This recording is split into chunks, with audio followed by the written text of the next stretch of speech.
Next प्रश्न है हमारा के किस मान हेतु समीकरणों 3x + y = 1 तथा 2k - 1x k - 1y = 2k + 1 का कोई हल नहीं होगा।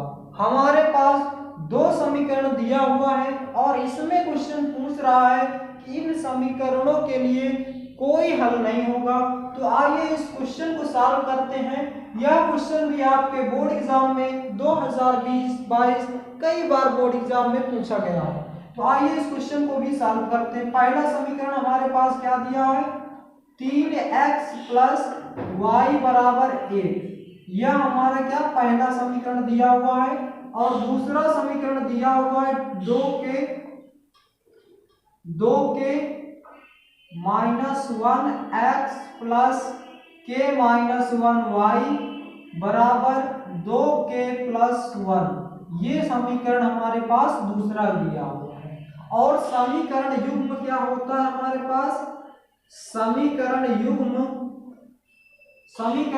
होता है a1x + b1y = c1 तथा a2x + b2y = c2।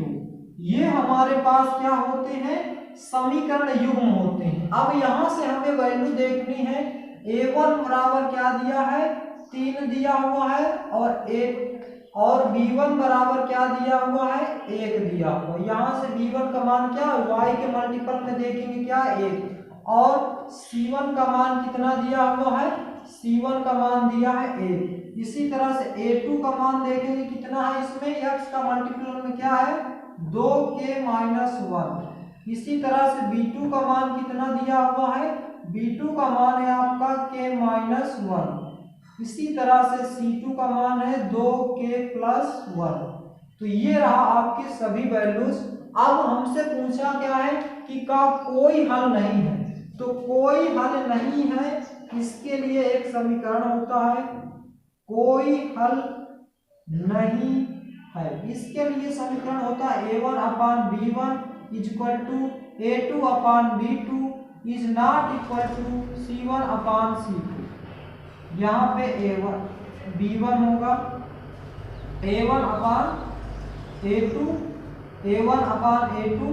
b1/b2 ≠ c1/c2। समीकरण का कोई हल नहीं होगा।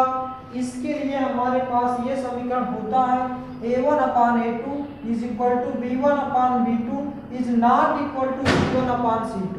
अब हमारे पास सभी वैल्यू गिवन है। इस समीकरण में आइए रखते हैं और सॉल्व करते हैं, देखते हैं कि समीकरण के लिए युग्म हल होगा या नहीं होगा।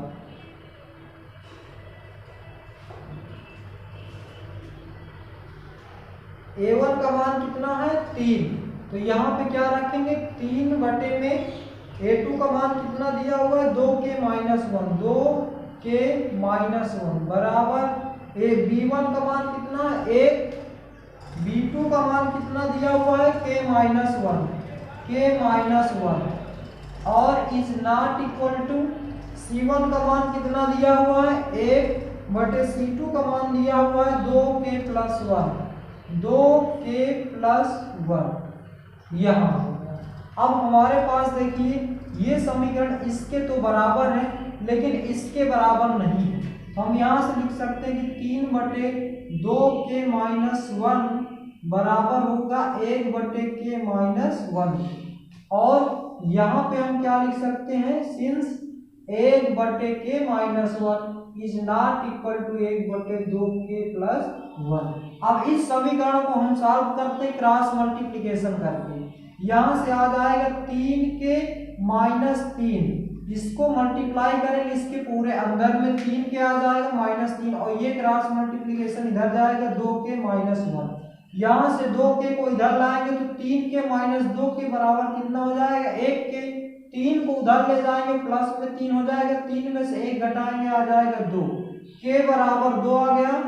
k बराबर 2 के लिए ये समीकरण, k बराबर 2 के लिए ये समीकरण आपस में क्या होंगे, एक दूसरे के बराबर होंगे। लेकिन ये दोनों आपस में बराबर नहीं होंगे। तो हम लोग यहाँ पे क्या लिखेंगे, स्पष्ट है कि k बराबर 2 के लिए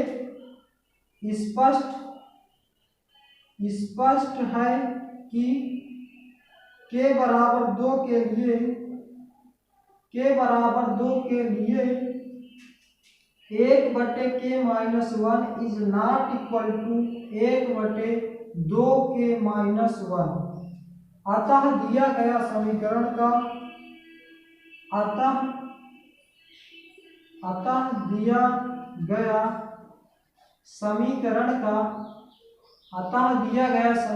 का कोई हल नहीं होगा, कोई हल नहीं होगा। अतः दिया गया स्पष्ट है कि k बराबर 2 के लिए 1/k-1 is not equal to 1/2k-1। अतः दिया गया समीकरण का कोई हल नहीं होगा। यह क्वेश्चन आपको अच्छे से क्लियर हो गया होगा।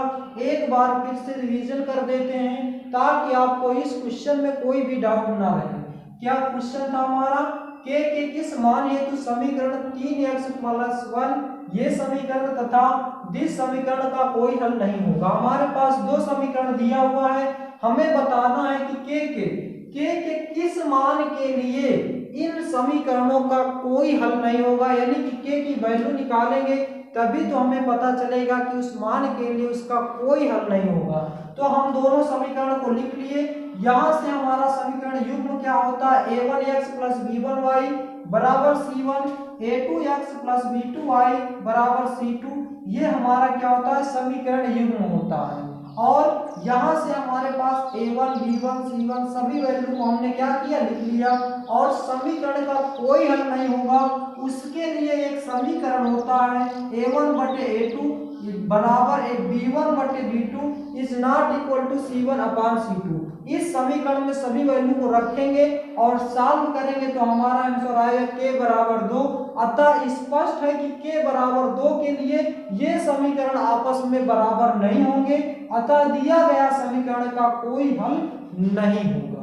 तो दोस्तों यह क्वेश्चन आपको अच्छे से क्लियर हो गया होगा, बहुत ही मोस्ट इंपॉर्टेंट क्वेश्चन है। आइए बढ़ते हैं हम अपने अब नेक्स्ट क्वेश्चन की ओर।